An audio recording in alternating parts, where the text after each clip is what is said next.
y no metemos tickets. Desde que un cliente nos escribe, un tesorero, alguien que lleve las finanzas, hasta que no resolvemos el tema, no soltamos la comunicación. Pero la verdad es que no la quieren, el banco es un mal necesario. Nadie dice, uy, qué emoción, hoy me toca ir a la sucursal bancaria. Entonces, ¿cómo haces para crear una experiencia que sí tiene un banco, pero que se siente como algo que sí querés hacer? En Chihuahua son gente muy derecha. Y con un apretón de manos haces un acuerdo como banco. Ya después viene toda la formalidad. Tengo en mi escritorio un post-it pegado que dice que cuando uno diseña para los extremos, diseña bien para todo el mundo. Este episodio es presentado por Bancaul. Leonardo, Lucía, qué grato tenerlos en el programa. Y pues hemos conversado fuera de cámara ya en otras oportunidades y creo que hoy vamos a hablar de una marca que está cada vez haciendo más ruido en México, pero detrás de ella hay gente interesante. Entonces, para que la gente entre en contexto con lo que vamos a hablar hoy, ¿quién es Leonardo Herrera y cuál es su relación con este mundo financiero? En cuestión del mundo financiero, en el tema, papá, promotor de unas aseguradoras, tenía agencias. Muy chico empecé a trabajar ahí, 16 años, porque tenía todos ADD, todas las variables que pueda haber de comportamiento. Entonces decía, pues llévatelo en la tarde a la oficina para que se entretenga, ¿no? No quería jugar fútbol, no quería hacer nada. Entonces 16 empecé ahí, teníamos grupos de vendedores, agentes. Realmente crecí entre vendedores de seguros, desde el vendedor de a pie. eh, Decía mi papá que si una persona tenía pulso y guaraches, eh, podía ser vendedor de algo, ¿no? Porque podía llegar a un grupo y entonces teníamos diferentes tipos a distintos approaches de clientes. Y yo trabajé de ahí de los 16 como hasta los 28. Posteriormente ya pasé a una correduría más grande de brokeraje de seguros y haciendo el timeline, que no recordaba bien, 6 años antes de entrar al banco, o sea, hace 6 años pasé al banco, los 10 anteriores trabajando en tema de pensiones y pólizas de seguro de vida, entendí que había tres formas de venderle a los clientes o de darles lo que necesitaban. La primera era escucharlos y saber qué realmente necesitaban. Esos programas de vida o de pensiones eran los que duraban mucho más tiempo, porque realmente venían de una necesidad real. La segunda era lo que te presionaban las empresas para colocar de producto, ¿no? Por un tema de rentabilidad, por un tema de qué decía la holding en algún lugar del mundo que había que colocar. Y la cuarta era pues una venta de presión, ¿no? Cuando vendías por presión o por una manipulación emocional, que no voy a decir qué te decían para manipular, ¿Va? es como vendías más rápido, lograbas una buena comisión y Emocional versus lo racional. sí, claro, y eran las pólizas que se caían más rápido. El segundo o tercer año podías hacer el mismo chantaje emocional el segundo, el tercero, pero ya para el cuarto, ya no te creías. Se caían las pólizas. Entonces creo que ahí aprendimos a escuchar a la gente. Posteriormente un día era como una jungla, había miles y miles de agentes de seguros o que vendían pensiones, planes de traspaso generacional. Y entonces decía mi papá que me gustaba jugar con aviones y con barquitos. Entonces especialicé un poco en el tema de reaseguro. Eh, Solo asegurábamos flotas aéreas militares. Este, Nos contabas que cuando nadie lo quería hacer. sí, es que sabes que veo muy poca gente en México. Realmente de estar con miles de jugadores, pasamos a 7, 9 firmas, porque se vuelve una venta más técnica, de conocimiento, de relaciones. Entonces, com- compré un corredor de reaseguro, que es como la figura entre las aseguradoras y los mercados secundarios, principalmente Lloyds o cualquier otro mercado, Estados Unidos hay muchos mercados. Y ahí estuve divertido 11, 12 años. Este, Hubo cambios estructurales en el país. Dejó de haber menos, o sea, dejó de haber aviación militar o de gobierno. Y estaba yo ya invertido en un tema de un procesador bancario. Un procesador bancario es la computadora que está atrás, el cerebro que está atrás de una institución financiera. Y esta tenía una característica muy interesante. Estaba conectada a un banco en Estados Unidos y a una institución financiera en México. Y lo que buscábamos hacer era traer remesas, pero banco a banco. porque hoy día las remesas, o como mejor funciona el modelo, el origen en Estados Unidos se llama MSB, que es Money Service Business. Es una licencia diferente, no es bancaria. No está regulada por la Fed, está regulada por FinCEN, que sería como inteligencia financiera, porque levanta hasta $10,000, $9,900 en efectivo. Entonces ahí empecé a meter en el tema de migrantes, entender un poco, y entendimos que el primer descalabro que recibía un migrante era el cambiar el cheque. ¿Sí? Cuando quiebran su cheque, como le llaman ellos, les pueden cobrar entre 1 y 3%. Entonces, más o menos en ese tiempo un migrante ganaba $3,650, $3,900. Gastaba en renta $800, $900 en una renta compartida con varios amigos o compañeros. Su siguiente gasto era grocery store, que compraban principalmente carne, leche, huevo y se gastaban $500. Su tercer gasto era gasolina, porque regularmente viven afuera de las zonas urbanas donde hay más capacidad económica, entonces tienen que manejar mucho. Se gastaban $500.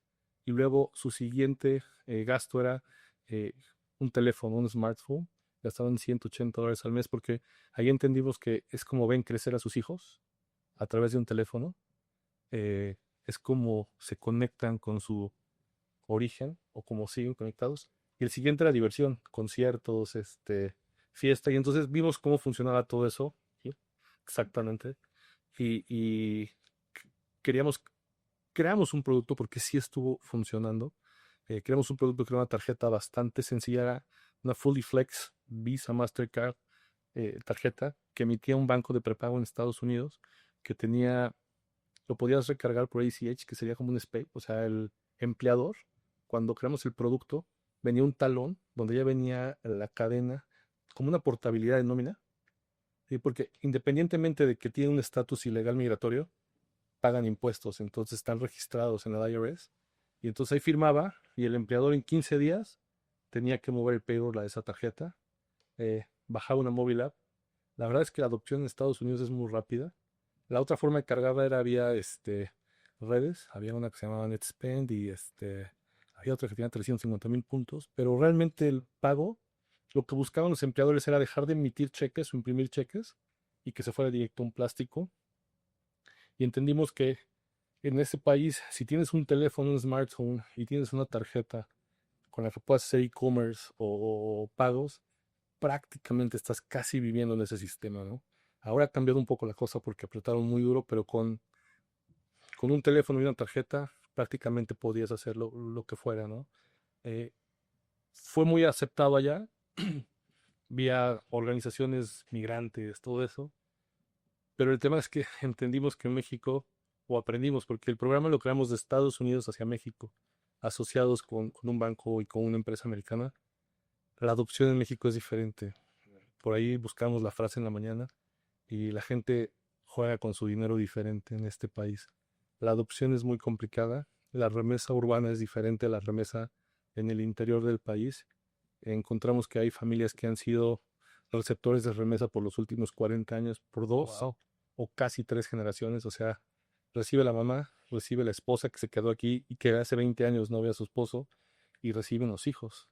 Entonces, cuando creamos el programa, una tarjeta en Estados Unidos o una cuenta podía dispersar a 4 cuentas en la Ciudad de México, bueno, en el país. Okay. Nuestro primer challenge fue cómo poníamos la tarjeta en la mano de ese receptor de remesa Aquí en México. sí, pero del interior de la República. En Estados Unidos el correo funcionaba muy bien, por 60 centavos de dólar podíamos poner la tarjeta ahí, pero en México teníamos que pagar compañías de logística o de correo, mensajería, es lo que hablaba, mensajería privada, cuesta casi $35. Llegaba la tarjeta asumiendo que fuera exitoso. Y cuando la mamá iba a un cajero por primera vez en su vida, porque siempre había recibido en la tienda de Don Panchito por los últimos 30 años, porque le mandaba el papá murió y luego le mandaban los hijos. Iba al cajero la primera vez con un nieto y en la primera pasada bloqueaba la tarjeta. Entonces todo el esfuerzo que habíamos hecho, económico y logístico, quedaba muerto. Entonces, en ese momento nos dimos cuenta que era un buen producto, pero no teníamos el conocimiento de cómo aterrizarlo a la masa con la capilaridad que necesitamos.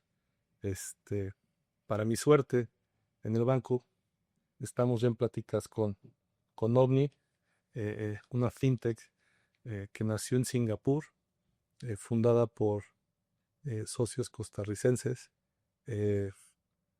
Galu platicar un poquito más de cómo se origina y todo eso. Y entonces entendimos que teníamos un banco en México que no iba a ser suficiente, o sea, el tema de la remesa no iba a dar suficiente para mantener un banco. Y entonces teníamos que buscar tres cosas. Un socio capitalista que supiera de tecnología, porque nos dimos cuenta que para poder llegar a la base de la pirámide y penetrar realmente, la tecnología era el juego número uno, porque es cara en desarrollo, pero ya que la masifica se vuelve barata comparada con recursos físicos y económicos. Y la tercera, encontrar una visión y una misión. Y entonces Omni nos trajo eso a Bancaol, ¿no? Ese es mi trayecto de cómo llego al banco y cómo me vuelvo banquero hace 6 años, ¿sí? Y copiamos los modelos de escuchar al cliente, como en los seguros de vida, qué necesita. Y hoy día, pues aquí tratamos de darle feedback al producto para que el producto pueda crear soluciones interesantes, ¿no? Entonces, en ese producto están en ese constante pivotear para encontrar el market fit, es donde viene la tecnología. Bueno, yo he entendido y he aprendido mucho de tecnología recientemente y cosas que se nos ocurren y que hacíamos muy rudimentarias. Viene un grupo de producto, customer experience y tecnología principalmente y nos resuelve muy, muy, muy rápido. Ok, Leo, entonces entiendo que justo ese journey que te llevó a lo que hoy es Bancaul, pasa también por una expertise en desarrollo de producto, que aquí es donde Lucía tiene gran participación. Hicimos una mezcla bien interesante. Nuestro origen, somos un banco que somos como tres patas. Nuestro origen es Chihuahua. Tenemos un compromiso con la gente de Chihuahua. Somos de Chihuahua para el mundo. Hoy ya tenemos la mayor capilarización o penetración de sucursales en el estado.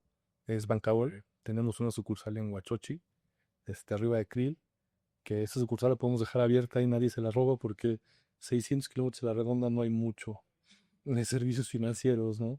Entonces, nuestros socios, Moisés, Samuel, el equipo que viene de vicepresidentes Loop, entendieron que somos un banco regional de Chihuahua para Chihuahua, con una penetración y una concentración de depositantes, de clientes muy grande. El primer paso lo llevé yo con un equipo para venir a la Ciudad de México y empezar a expandirnos, pero cuando llega OVNI entendemos que hay herramientas tecnológicas muy interesantes, lo cual nos permite llegar a mucha más gente de manera más rápida y efectiva.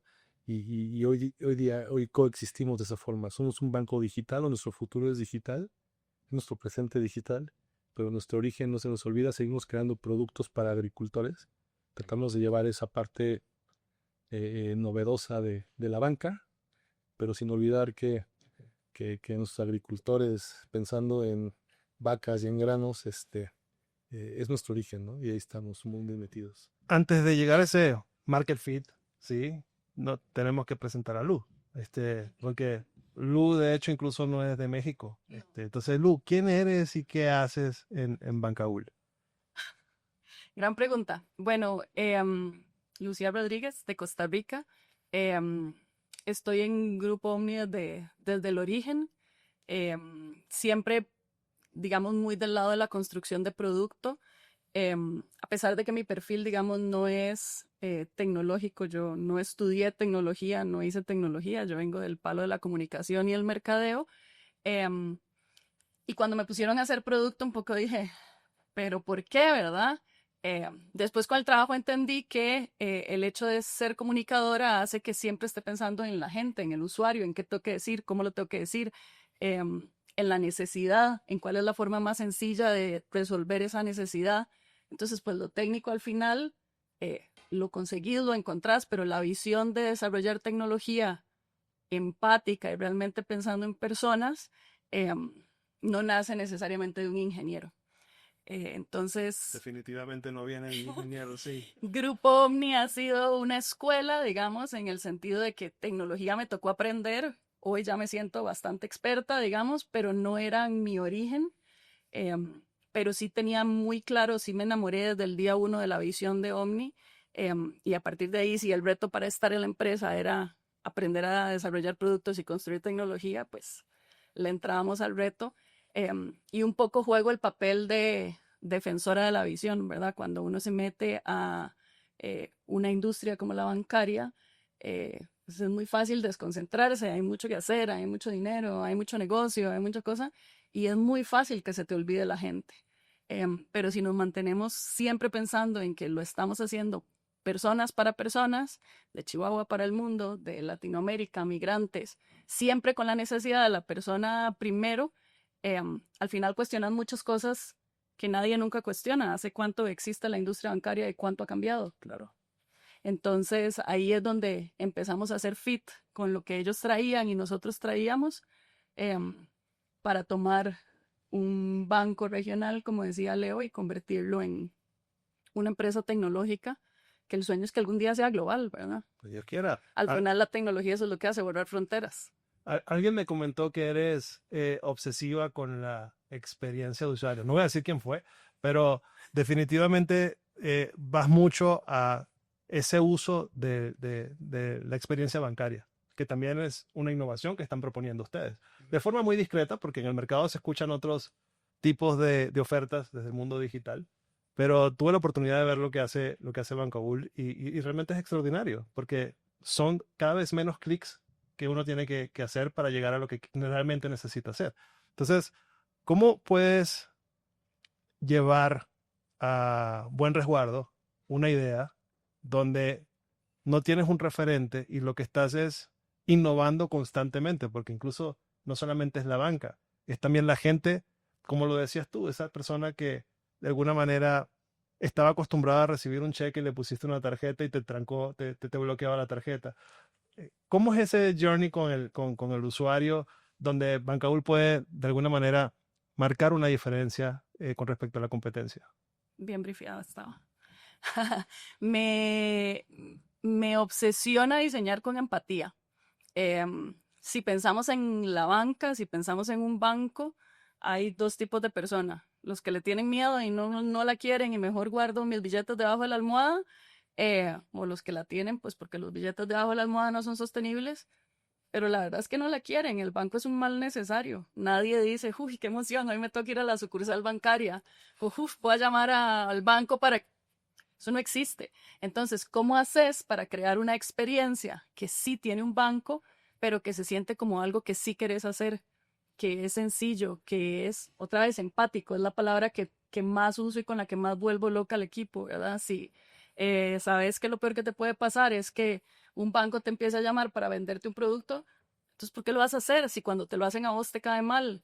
Si necesitas resolver un problema, te metiste al app, el app no funcionó y te vas a contactar con el centro de contacto y te contesta una inteligencia artificial, perdés la cabeza porque ese no es el momento para escuchar las 20 opciones y encontrar una opción que sea justo lo que vos es, que además no la tiene. Qué bueno eso, sí. Entonces, si esas cosas nos duelen a nosotros como usuarios en el día a día, ¿por qué habríamos de replicarlas en nuestro banco si tenemos la oportunidad de hacerlo diferente? ¿Y esa empatía va a todos los grupos etarios o están enfocados en un nicho que quisieran explotar? Desde la adopción de tecnología, siempre va a ser más fácil llegarle a un grupo. La visión quiere ser lo más universal posible. Hoy en día, si pensamos en otro tipo de tecnología, y por eso me gusta hablar de aplicaciones de estilo de vida, una red social la usa mi abuelita y la usa un niño que casi que apenas habla, ¿verdad? Entonces, ese es el reto. En adopción, siendo un banco, inevitablemente en este momento nuestro, digamos, grupo etario mayor son millennials, personas entre 20 y muchos y 40 y bastantes, pero la idea es llegar a poder desarrollar tecnología que sea lo suficientemente universal, con números grandes para los que les cuesta ver, divertida para los que apenas están empezando. Muy bien. Y todo lo que hay en el medio, ¿verdad? Tengo en mi escritorio un post-it pegado que dice que cuando uno diseña para los extremos, diseña bien para todo el mundo. Entonces es un poco cómo lograr esos balances. ¿no? Eh, Extraordinario. Aquí, particularmente, muchas de las personas que nos escuchan ya son millennials maduros, creo que le dicen, Elders. exactamente, y hacia arriba. Claro. Entonces, el reto de la tecnología termina siendo como que una fricción a veces para el uso de determinados productos. Pero si consideramos que esa obsesión que traes con respecto a esa experiencia realmente la puedo utilizar, haciendo la analogía del niño de 1 año o una persona de grande, para no poner edad, realmente podrían marcar la diferencia con respecto a su adopción. ¿Tienen alguna estimación por ahí leí que quieren cerrar con un número importante el 2025? ¿Lo dicen o cómo? A mí no me gusta mucho hablar de números y le caigo mal a los banqueros por eso. Creo que es un poco eso, cómo lograr ser lo más universal posible, ¿verdad? Las cosas que estamos haciendo hoy, que son, como decís vos, de pronto más innovadoras, todavía falta un rato para que sean lo suficientemente evidentes que es algo diferente, ¿verdad? Al final, si te metes al app del banco, seguimos siendo una app de banco, ¿verdad? Seguís pudiendo hacer space, pagos de servicios, las cosas que haces en cualquier aplicación tradicional. El diferencial de cuánto le invertimos al diseño, esas cosas que decías vos, cuántos clics te toma encontrar algo, cuánto...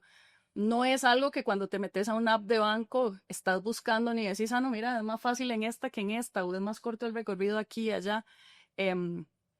Eventualmente llegar a comprender que esa inversión que hacemos en diseño, en pensamiento, en entendimiento del usuario, se vea reflejado en una experiencia que va a ser radicalmente diferente, todavía requiere, digamos, un proceso de madurez que estamos caminando, ¿verdad? Hoy si te lo cuentan y te metes a verla, decís, sí, mira, el otro día, por ejemplo, eso de los números grandes, estaba hablando con una persona grande y abrí mi aplicación y se la enseñé y me dice, estos números sí los veo. Pero es como un aha moment, ¿verdad? No es algo que está necesariamente ahí o que yo se lo cuento a la gente, es algo que te tenés que dar cuenta interactuando. En ese aha moment también vi que si quieres mostrarle tu teléfono, la aplicación, puedes borrar los saldos, o sea, puedes apagar los saldos de alguna manera. Puedes poner el ojito para que no lo vean.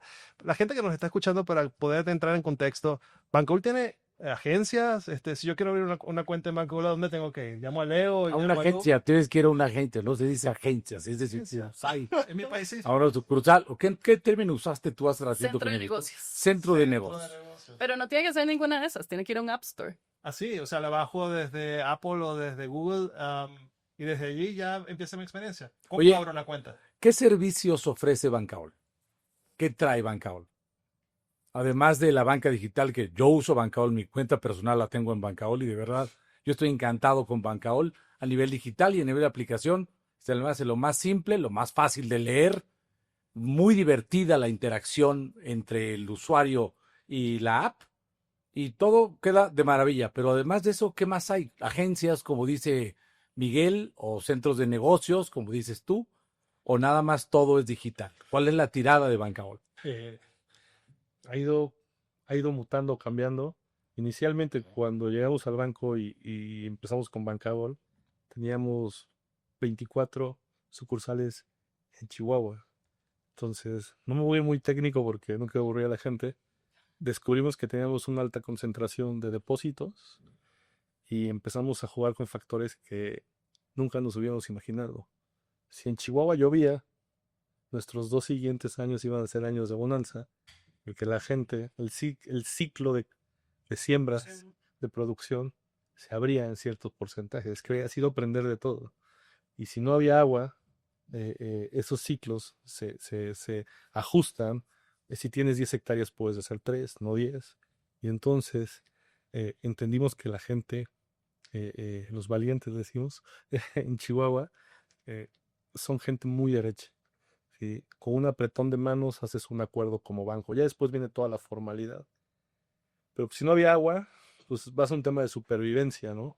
Entonces, en supervivencia, pues empezábamos a defaultear mucho. Y luego nos dimos cuenta que teníamos una responsabilidad como banco muy alta, porque teníamos una alta concentración de de usuarios en una zona geográfica bastante concentrada. A lo mejor son unos 500, 600 kilómetros, pero sigue siendo muy pequeña. Entonces, decidí abrir la primera sucursal, lo chequé con el consejo, en la Ciudad de México, en Polanco, ¿no? Porque teníamos que buscar como desconcentración. Me fui a mis orígenes de reaseguro. Ajá. Si quieres desconcentrar riesgo, pues abres diferentes puntos geográficos con distintos variables. Ajá. Entonces abrimos una sucursal en Polanco, que ahí pasamos de un banco regional con agencias o con sucursales muy pequeñas o medianas, donde el cliente es susceptible incluso si le cambias al gerente. O sea, hay clientes que se pueden llevar su cuenta si ya no está el gerente que tenía 15 años atendiéndolo. Sí. Entonces venimos a México, a la Ciudad de México, y ya empezamos a crear una banca empresarial, lo que es hoy es nuestra banca empresarial, y pues, oh sorpresa, ¿no? Creamos un back office, o sea, teníamos que jugar con los juguetes que teníamos, y probablemente teníamos un BAT comparado con los otros bancos que salían ya con armas más sofisticadas, ¿no? Entonces nos enfocamos en dos cosas. Nos enfocamos en qué le dolía a los empresarios, ¿sí? ¿Cuáles eran sus quejas? Y sus quejas eran, ¿cómo abro una cuenta? ¿Cómo puede tardar una cuenta en cualquier banco mediano o grande 25 o 30 días? Y entonces creamos un proceso, rediseñamos todo el proceso y aperturamos una cuenta entre 3 y 6 días, ¿sí? En banca empresarial, y creamos un back office, un servicio donde atendemos a los clientes por tecnología, por redes o por un contacto directo, y no metemos tickets. Desde que un cliente nos escribe, un tesorero, alguien que lleve las finanzas, hasta que no resolvemos el tema, no soltamos la comunicación. Entonces fue como jugando, y eso nos llevó a crear un modelo de negocios o a tener un modelo que hoy día los clientes lo adoptan muy bien, ¿sí? Entonces desconcentramos Chihuahua con México, y hoy ya estamos en un programa de expansión. Simultáneamente estamos haciendo 2 sucursales en Tijuana, San Pedro, Guadalajara, Puebla, Veracruz, Saltillo abrimos hace un par de semanas. Vamos a hacer Bajío, 2 sucursales, eh, Torreón, Hermosillo, Durango, porque inicialmente nuestro modelo digital, cuando nos hacemos una familia con OVNI, pues no queríamos abrir sucursales, pero entendimos que la gente en el país, independientemente de que por la app y la experiencia UX es perfecta o es muy buena, a que es perfectible, ajá, le gusta tener una sucursal. Por lo menos pasar y saber que ahí está. Sí, ahí está mi... No necesariamente tenés que entrar, pero pasar y verlo. Y eso que dice Leo, digamos, en el mundo de la tecnología, nosotros llamamos mínimo producto viable y mejora continua. Entender que necesitas partir de algún lado, abrir cuentas rápido y después cómo iterás hasta seguir mejorando eso. Y en el mundo de la banca empresarial, y tratamos de jugar un poquito con el app también en ese sentido, es cómo hacemos trajes a medida, cómo personalizas todo lo que puedas para realmente resolverle una necesidad a un cliente. Y cómo lo haces de una manera que sea sostenible y escalable, ¿verdad? Porque cuando empieza a crecer el número de clientes, de pronto hacer trajes a medida, ¿verdad? Pues un sastre puede coser X cantidad de sacos a la vez, ¿verdad? Entonces, ese es el reto y lo que les digo del MVP, del mínimo producto viable y la mejora continua. ¿Cómo vas afinando la experiencia para llegar ahí? ¿Tienen intención de abrir sucursales en Estados Unidos? Eh, ¿O no está en el plan? O no estaba en lo que podíamos platicar hoy en el podcast. no, Exacto, ¿sabes qué es? Como aplicar. Entendimos con las tarjetas que creamos allá, con los productos, la adopción en Estados Unidos de nuestros migrantes, mercado hispano, es rapidísimo. Entonces, aquí todavía nos siguen pidiendo, dije sucursales, pero llamamos centros de experiencia, porque podríamos platicar cómo son esas sucursales y son completamente diferentes. En Estados Unidos nos dimos cuenta, y por eso digo que las dos visiones no podían coexistir, tuvimos que apagar ese programa y reestructurarlo y rediseñarlo, y ahorita Lu nos puede platicar cómo va. En Estados Unidos, el cliente, el usuario, no quería sucursales. Allá nos pedían 3 cosas. Que fuera muy rápida, que fuera muy fácil de operar, ¿sí? Y obviamente fees y costos, ¿no? Claro. un banco americano, cualquier banco mediano o grande, en Estados Unidos hay más de 5,000 bancos. Y hoy día no hay un banco que se llame Taco Bank o Mexican Bank. No hay ningún banco que su target sean hispanos o migrantes. Y hay 40. Herrera Bank. Herrera Bank, ojalá, ¿no? Omnibank USA. No hay ninguno. O sea, no quiero decir nombres, pero bancos grandes, de los 6, 7 grandes de Estados Unidos, tienen un Hispanic Division, ¿sí? Y manejado por un Hispanic Second Generation. Pero no entiende cómo funciona el tema en México. Y entonces no puede ser una tarjeta para migrantes o una cuenta de alguien que maneja mucho $3,800, $3,600, que les pida un saldo promedio de $200, $300. ¿Sí? Porque no da. Nuestros hermanos de allá llegan al final del mes con $20 en la cuenta. Claro. ¿Sí? Entonces ahí nos dimos cuenta que no necesitábamos sucursales, necesitábamos producto, producto y producto. ¿Sí? Productos bancarios, productos, Lu podrá usar, decirnos los términos más adecuados, que les sirvan allá y aquí. ¿Sí? Seguros, repatriación, y fees baratos, porque donde los matan es en los fees. Entonces, O Western Union y esas empresas que mandar dinero les cuesta una fortuna, ¿no? A México. sí, nos dimos cuenta que no teníamos que hacer sucursales. Estamos en un proceso de expansión, buscando instituciones financieras, no nada más en Estados Unidos, en otros países de América Latina. Está de más decir que hoy día es complicado comprar un banco en Estados Unidos siendo hispano, siendo mexicano.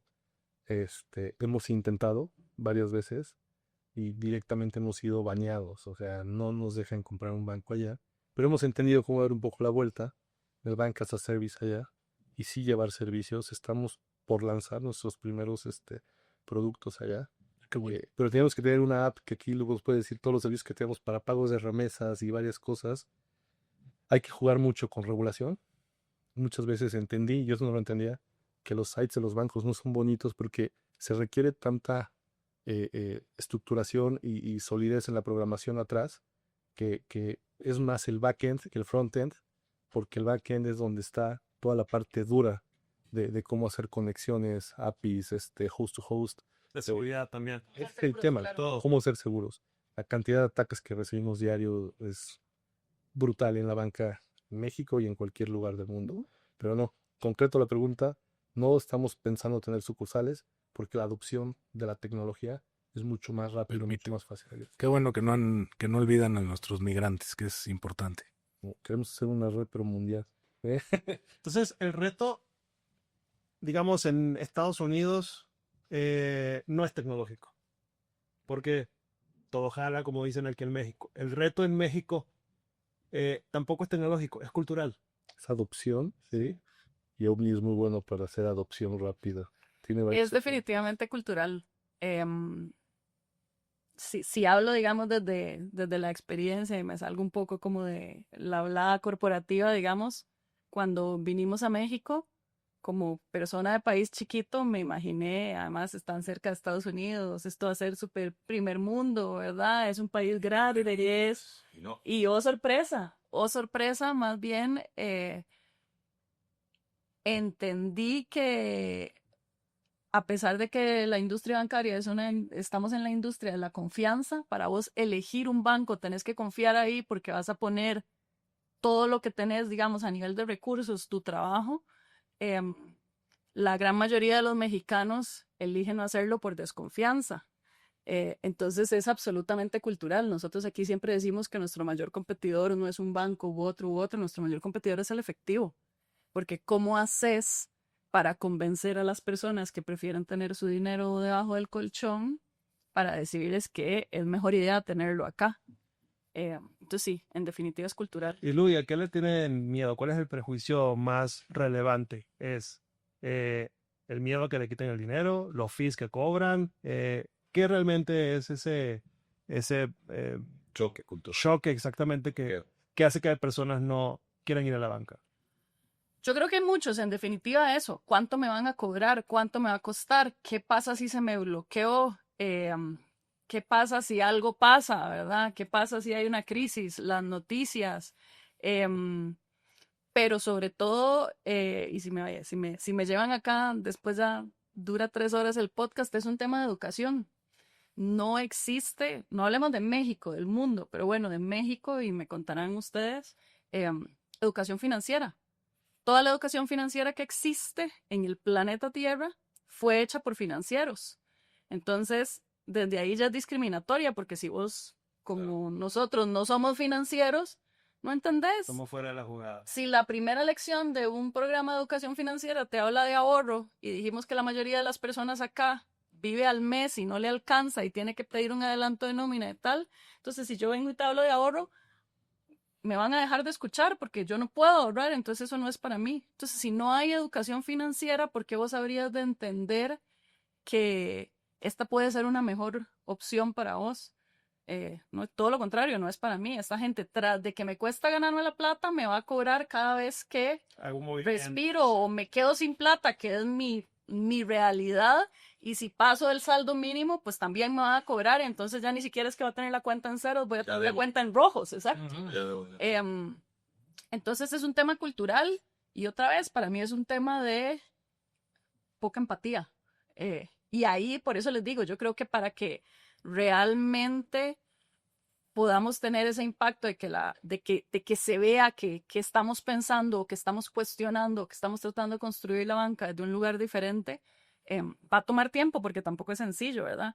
Cuando yo me siento con mis ideas de producto, así con los banqueros y los financieros del banco, que inevitablemente están ahí y tienen que hacer que este negocio también sea rentable, son unas discusiones eternas, ¿verdad? ¿Cómo vas a borrar las comisiones? Borrándolas. Pero podemos ganar por aquí o podemos hacer por acá, pero no es la norma, no es tu modelo habitual, no es lo tradicional. Claro.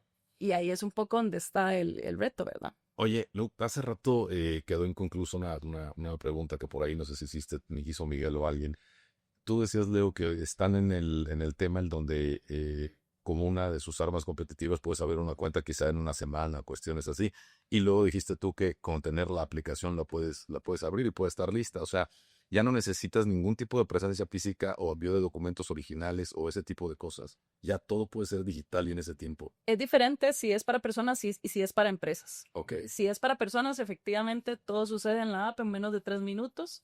Si es para empresas, estamos construyendo eso, todavía no es tan 100% digital. Es lo más libre de fricciones. Okay. Y en este momento nos enfocamos sobre todo en acortar tiempo, que nos decían los clientes es el mayor dolor. Y estamos caminando hacia el 100% digital, pero con empresas, física, como persona física, sí es. 3 minutos con la app, aquí tengo una cuenta, ahorita saco mi teléfono en 3 minutos tengo una cuenta. Tal cual. ¿Y qué necesito? ¿Qué documento necesito? O sea, aquí debajo en la explicación, en YouTube o en las plataformas de audio, vamos a poner algunas ligas para que accedan a la información desde el lado de la empresa, pero las personas que nos escuchan dicen, quiero abrir una cuenta de Bancaul en este momento mientras estoy escuchando este programa. ¿Qué deben hacer? Un número de teléfono mexicano y un INE. Y nada más. Y un correo electrónico quizá, no, ni eso. Está buenísimo. ¿Algún saldo mínimo o algo por el estilo? No. ¿No? Ah, caramba. Sí que te has hecho obsesiva con el proceso, ¿no? Se ha simplificado muchísimo. ¿Sabes? Sí. Pero otra cosa que preguntaba Miguel, que también quedó un poco inconclusa, era el tema de qué servicios prestan. Porque yo he visto mucho en redes que me llamó mucho la atención el tema de fiduciarios. Ahora están promoviendo ser fiduciarios, ¿no?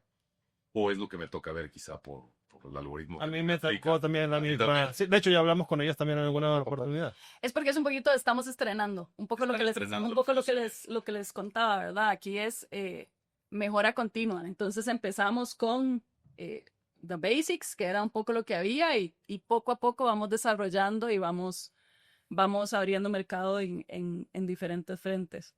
Un poco estábamos de pronto muy enfocados en desarrollar productos personas y no vamos a dejar de estar enfocados en eso, pero estaba creciendo y lanzamos la banca empresarial y también teníamos que ofrecer servicios ahí, ¿verdad? Entonces, tenemos una meta interna que es procurar hacer un nuevo release cada 2 semanas. No siempre es sencillo. En tecnología es posible, en banca no tanto. Entonces ahí jugamos, ¿verdad? Con cuánto nos toma crear un producto nuevo y poder lanzarlo desde todos los puntos de vista, regulatorio, financiero, etc., etc., etc. Y cuando, como no podemos hacer lanzamientos de productos, entonces hacemos mejoras tecnológicas y jugamos ese juego. Tú decías, son una empresa tecnológica que trabaja banco, ¿cómo lo defines muy bien? Es que inicialmente éramos un banco, cuando nos juntamos con Omni, Moisés, que es nuestro presidente, consejo y fundador de Omni, un día me dice, no, es que tienes que cambiar tu approach. Somos una empresa de tecnología con una licencia bancaria y lo que hacemos nosotros, decías, era una aplicación de vida o Estilo de vida. un estilo de vida.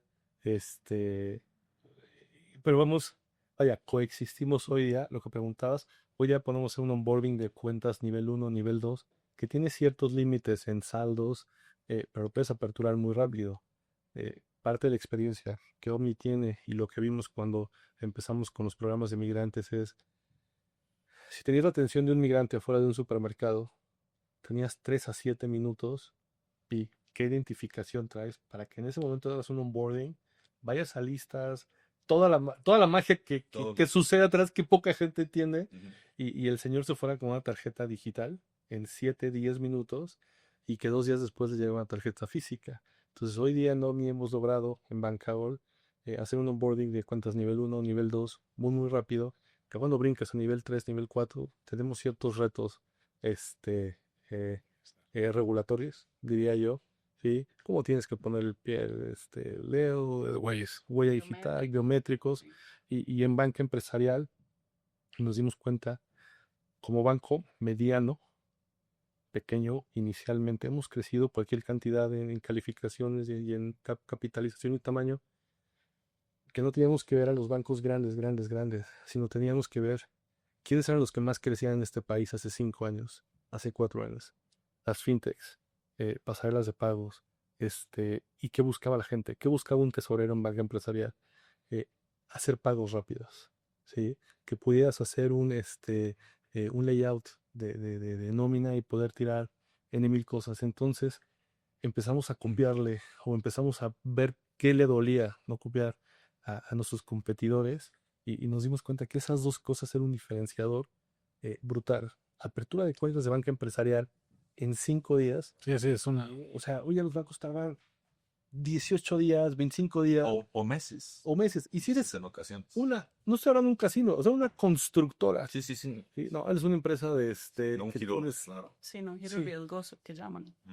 Eso nos hizo ir hacia adentro y en pizarrones mapear todo el proceso y ir quitando productos. Y cuando le preguntábamos a las áreas legales o PLD, ¿por qué pusimos ese paso? Pues es que es así se hace en la industria bancaria. Ups, quítalo y quítalo y quítalo.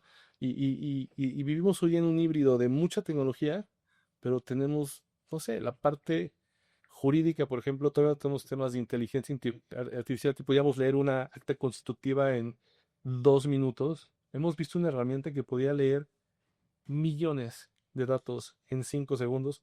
Todavía no tenemos, pero estamos construyéndola. Hoy día tenemos todavía humanos, ajá, que leen, ajá, pero se han especializado mucho y tenemos un ejército en Chihuahua de gente.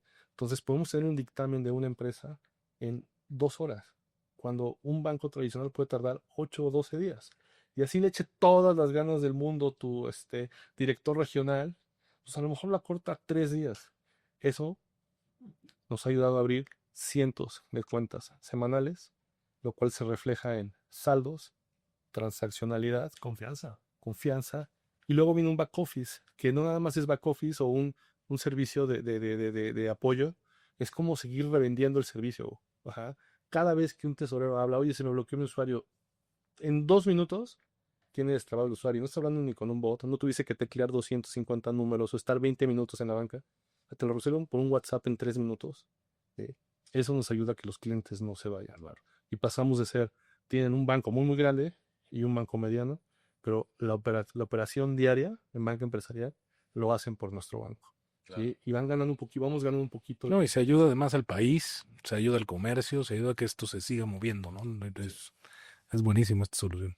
Oiga, y hablando de servicios, ¿puedo yo pedir un crédito con ustedes? ¿O no estamos allá? Tú no, sí.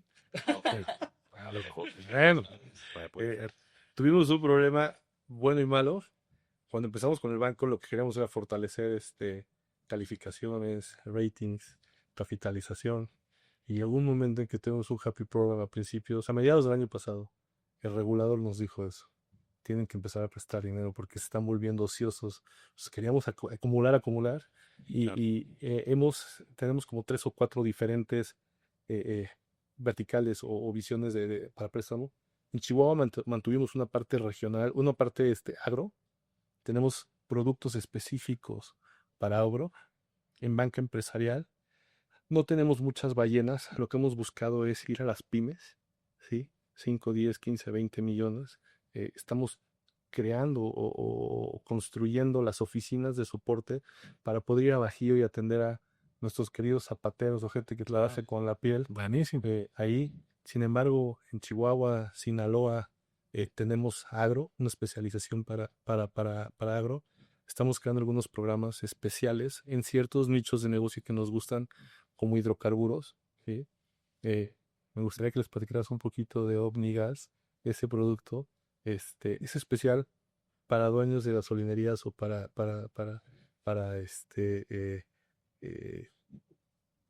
la industria, pero directo al usuario. Y hemos crecido buscando nichos, ¿no? ¿Sí? Startups tecnológicas, por ejemplo. Tenemos clientes que son startups tecnológicos. No, bueno. Justo, Para startups. después nos vas a explicar qué es ese OmniGas o cómo se llama. Pero de forma muy inspiradora los escucho o te escucho, particularmente desde que arranca la conversación. Y no eres otra cosa que un emprendedor. Y te has sabido rodear de gente que ha hecho particularmente que todo esto tenga sentido. Te juntas con Lu, que tiene un MVP que se ve bonito ver lo que era desde un inicio y lo que se ha convertido hoy. Ese monstruito, cómo se ha convertido en algo grandísimo. Pero, ¿cómo haces para tomar decisiones rápido?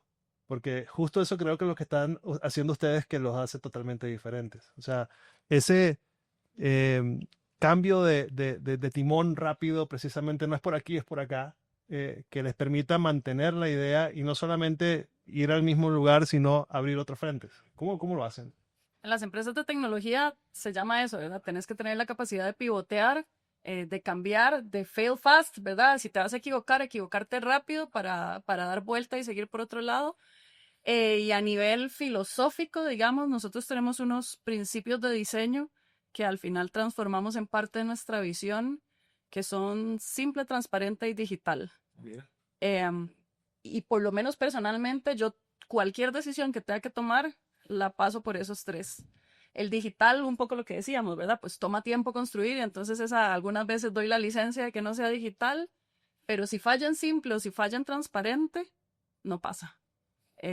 Si no, esta promoción para poder sacarla tenemos que poner este asterisco y esta letra chiquita, no pasa.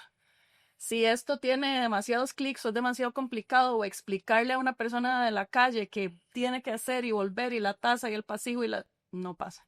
Simple, transparente, digital, equivocarse rápido, cambiar de rumbo rápido, y un poco, a pesar de ser un banco, ser una institución altamente regulada, nunca perder la identidad de empresa de tecnología, que un poco es eso a lo que te obliga, ¿verdad? Cuando nos equivocamos, también decirlo. Nosotros siempre decimos que nuestra meta es que la gente nos deje de percibir como un banco y nos perciba como una empresa de tecnología. Cuando se cae un banco una quincena y no puedes hacer un SPAY y necesitas pagar, ya todos sabemos lo que decimos del banco y cómo, ¿verdad? Para no decir malas palabras. Puedes, ¿eh? Puedes, total ¿Qué confianza. decimos, por ejemplo, en tu experiencia? Aquí En tenemos las a- encuestas, ¿qué se ha dicho? Cuando se cae tenemos al WhatsApp, Talangocho. se nos acaba el mundo, pero Cabe el mundo. no puteamos a WhatsApp. Puteamos al banco, pero no puteamos a la empresa de tecnología. Claro. Y ese es un poco, digamos, hacia donde aspiramos llegar. Otra vez, cambiar esa identidad. Nunca vamos a dejar de tener un banco, pero cómo dejamos de ser percibidos como un banco y como otra cosa es donde está uno de nuestros Están retos. democratizando los servicios bancarios para todo el mundo, porque todavía hay gente a la cual no le puedes hacer una transacción hecha, no le puedes pagar, pues porque no lo tiene. Gente aquí en la ciudad, yo no quiero pensar en el campo y en esos sitios lo que se encuentra, donde le tienes que pagar en efectivo, tienes que ir tú a cambiarle su cheque porque hasta el simple concepto de entrar a un banco ya les intimida, ¿no? Exacto. Yo tengo una pregunta. A ver, me encanta el banco, me encanta el origen, me encanta que no olviden el origen del banco, el agro, el campo, nuestros hermanos migrantes. Eh, Actualmente existe un movimiento de planificación en México. ¿Para qué? Para que la gente se entere y empiece a planificar su futuro, ¿no? Y la mayoría de los mexicanos no planifican, mucho por lo que contaban que pues viven al día. Entonces no hay tanto que hacer económicamente hablando, pero planificación de otro tipo hay mucha. A mí me parece que los bancos son esenciales en este tema de planificación, pero para ustedes, ¿cuál sería la aportación de Bancaul en este tema, en un tema de planificación? ¿Qué aporta Bancaul en este movimiento, para este movimiento de planificación? Hemos hablado mucho de educación financiera, porque todo lo que es educación financiera, democratizar, es como un cliché que todas las instituciones utilizan para humanizarse un poco, ¿no? La realidad es que Claro. cuando estás en prepa o universidad, tu primera interacción con un banco es cuando te dan una tarjeta muy sencillo en una feria en la universidad y la pagas durante 4 meses y al quinto mes los chavitos caen en buró de crédito, ¿no? Y entonces tiene que venir su primer rescate financiero, ¿no? A lo mejor pueden ser tus papás, a lo mejor puede ser un hermano, ¿sí? A lo mejor te quedas ahí toda la vida. Entonces, lo que platicábamos y parte de la filosofía de los productos es negocio para el banco, es tecnología, es transaccionalidad, pero alguien que tenga una tarjeta o que tenga una cuenta Bancaol, que sepa cómo usarla, que sepa, hablamos esto aquí de los hilos, eh, estos son 12 hilos y es algo muy sencillo que si a cualquier chavito en prepa se lo explicaran, cómo funciona la evolución de la deuda, o cómo la gente se va comprometiendo en el mundo en general, pero vamos en México es 12 silos, o me acuerdo que ese día que estábamos en la oficina poníamos latas de Coca-Cola, ¿no? Son tus primeros 12 meses de pago, ¿no? Entonces, cuando tú empiezas una vida económica, a lo mejor te quedas aquí a la mitad, ¿sí? Y te sobra todo esto, ¿sí? Entonces no sabes qué hacer con el dinero. ¿Por qué? Porque vivías en la universidad a lo mejor al día, ¿sí? Tu gasolina, cómo comer, comprar los libros, a lo mejor algo de diversión. Pero cuando empiezas ya, cambias a tu actividad económica y empiezas, pues los primeros meses o el primer año de vida, pues te sobra. A lo mejor puedes acabar el año y te gastaste 8 silos y tienes ahorrados 4. Porque siempre he escuchado de ahorro, pero realmente no nos enseñan cómo ahorrar, ¿no? Todo el mundo cree que el ahorro es gasto y al final del mes lo que me sobra el ahorro. Y algo muy sencillo es, el ahorro es así. Cuando llega el dinero, quitas un pedacito, adaptas tu vida a tu nuevo 100% y este pedacito que te llevas, ¿sí? Lo vas poniendo de este lado. Si la gente se acostumbra a hacer eso, su 100%, que es su 60, vive igual, se divierte, viaja, compra, se adapta. Entonces, los primeros años de vida te sobran silos, ¿sí? Conforme vas evolucionando, hay cualquier tipo de vida, ¿no? A lo mejor vives en matrimonio, vives con una pareja, pero empiezas a gastar y a gastar más. Y entonces ya cuando estás jugando, tu 13º mes es tu aguinaldo, ¿no? Entonces ya arrancas el año considerando que en tu gasto anual el aguinaldo ya está comprometido, ¿no? Y luego puede ser que tu 14º sea PTU, ¿no? Asumiendo que la empresa tiene un reparto. Y luego brincas a tus bonos, ¿no? Tú tienes que arrancar el año probablemente con tus 3 meses de bono, en el mejor de los casos, ya son parte de tu gasto normal. Y te vas comprometiendo. Y si mañana tienes hijos, si tienes uno en secundaria, uno en prepa y otro en universidad, cuando tú arrancas en diciembre, tus primeros 3 hilos ya comprometieron porque ya los vienes arrastrando del año anterior, ¿no? Los siguientes 9 pues están muertos, ¿no? Tu bono está comprometido. Ya lo debes. Tu PTU y aguinaldo está comprometido. Y entonces le íbamos a poner colores, pero no hablamos de colores. Y es donde la educación financiera empieza a brincar y entonces pues, lo primero que haces es pues, anticipo de nómina, ¿no? Y se vuelve un silo más. Entonces, nosotros cuando conceptualizamos y hablamos de anticipo de nómina, hablábamos de una emergencia, algo que sale, lo pido en la app, llega y se va. Pero hoy día lo que entendemos y lo que vemos es que la gente ya considera el anticipo de nómina un mes más de ingreso. Y entonces no lo pides una vez al año. Hemos visto que en 12 meses lo pueden pedir 4 o 5 veces.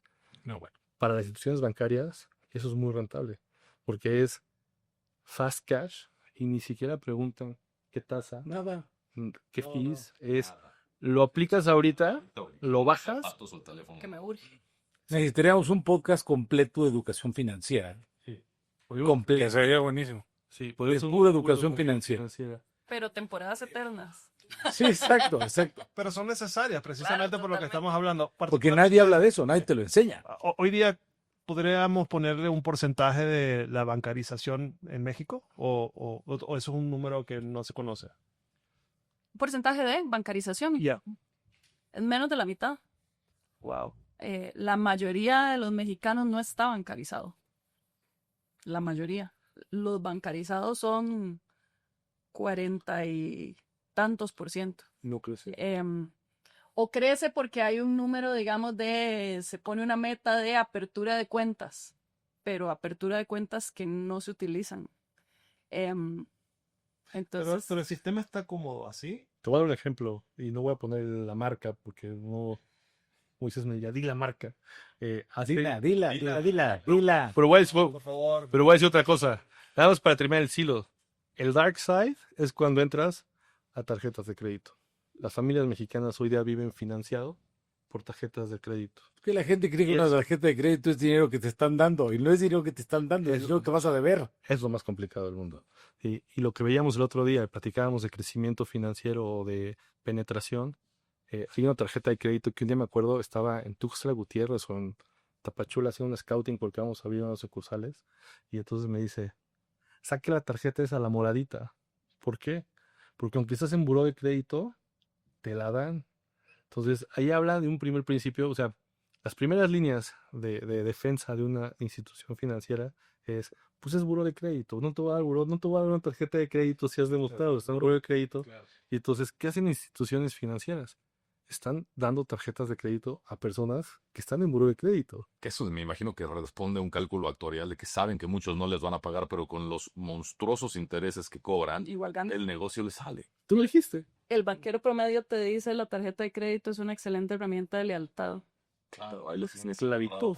Mi respuesta es, en realidad es un grillete. Si sabemos que la gente no le alcanza y le damos la posibilidad de, te endeudo y después te meto en un ciclo que no termina. Que nunca sales.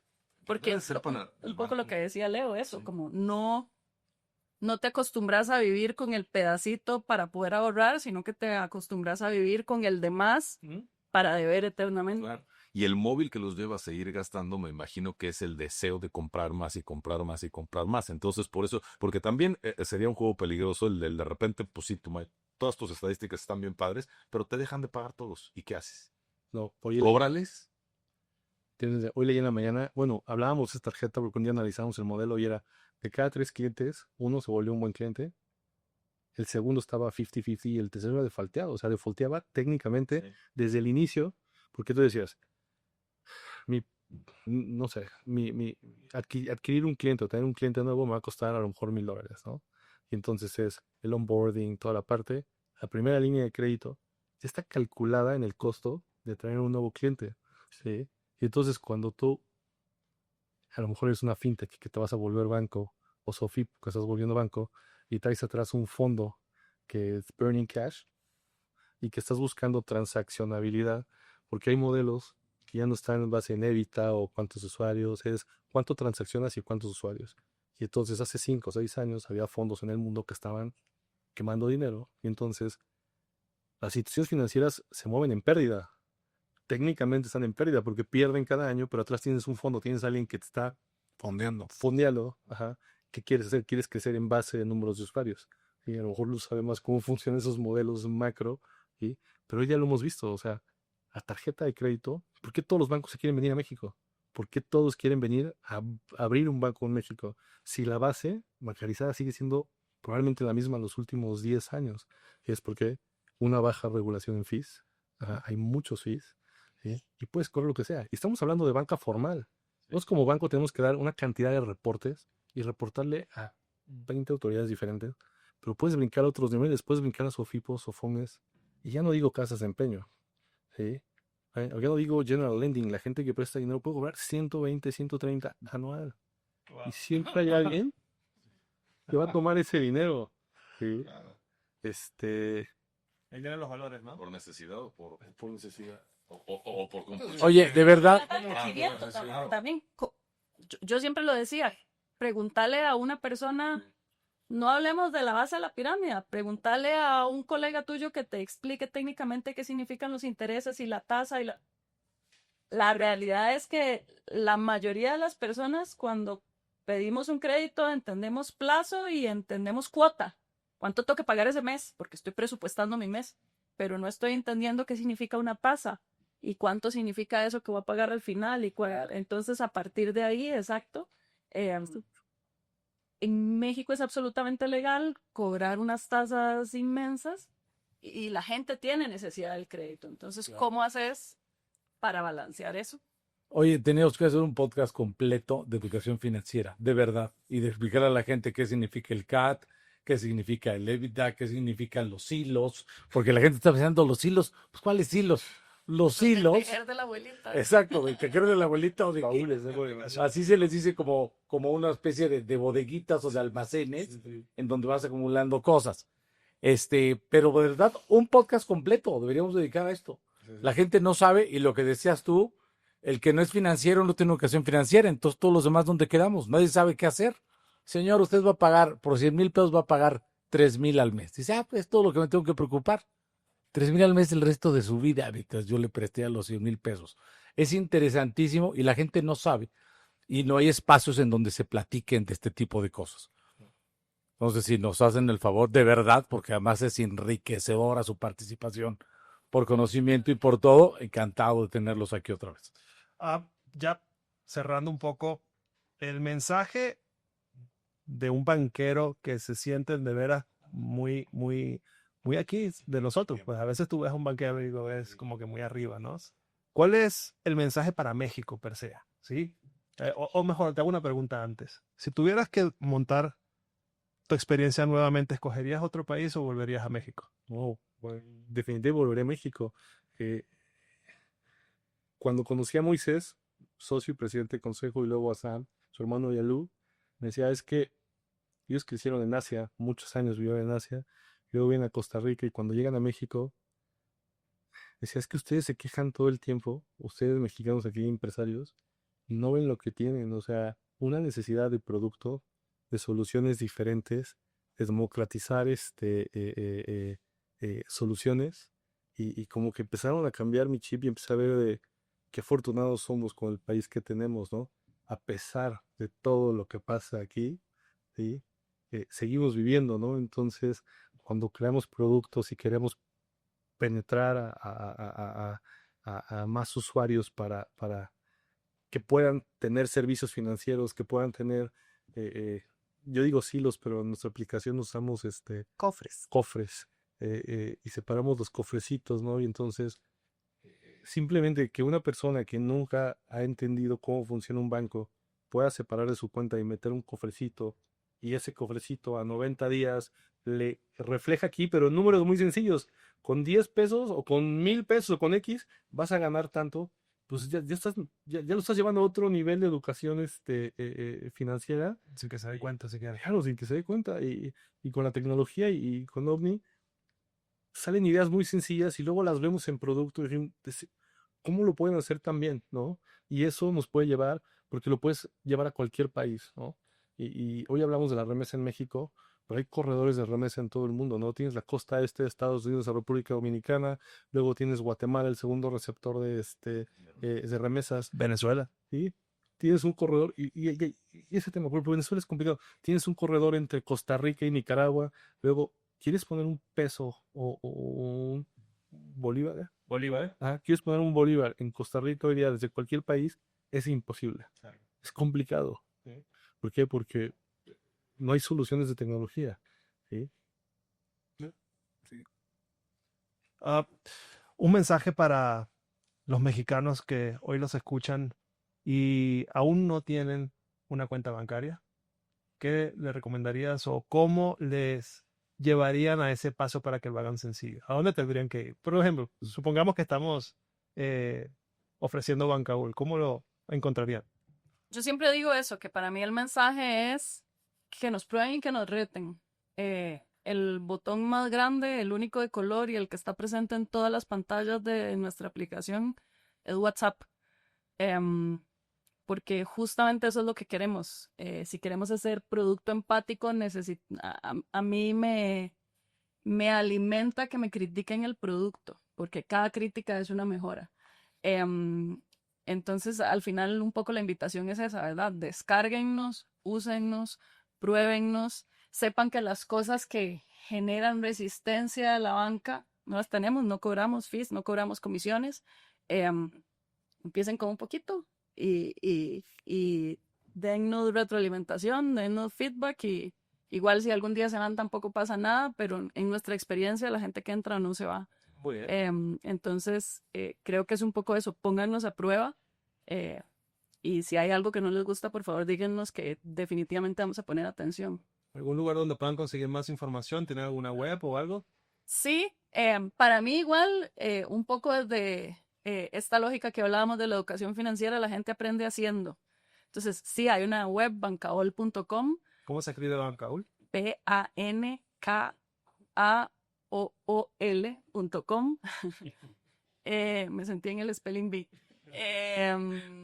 Bancaol.com, pero de nuevo, para mí el mejor experimento es probarla, verla, meterle 100 pesos, ver qué pasa con esos 100 pesos, qué pasa si los divido en cofres, qué pasa si hago una inversión, qué pasa si con esos 100 pesos me gustó la experiencia, bueno, entonces si quiero y si me convence y si me parece bonita, ok, haga la portabilidad de nómina, pero eso, aprender haciendo, poner en práctica haciendo, después uno en la web puede poner 1000 cosas y se pueden leer, pero la más fácil y la más divertida es jugar con la aplicación. Pues ya saben cómo entrar a Bancaol. Señores, nos vamos. Nos vamos. Gracias, Lu, gracias, Leo. Muchas gracias. Placer Ha estar. sido de veras por tenerlos acá. Esperamos verlos pronto ya con otros updates. A ver cómo va y pues gracias por acompañarnos. A todos ustedes, gracias por estar presentes acá en este nuevo episodio de Antes de Morir y nos vemos próximamente en una nueva edición. Gracias. Este episodio fue presentado por Bancaul.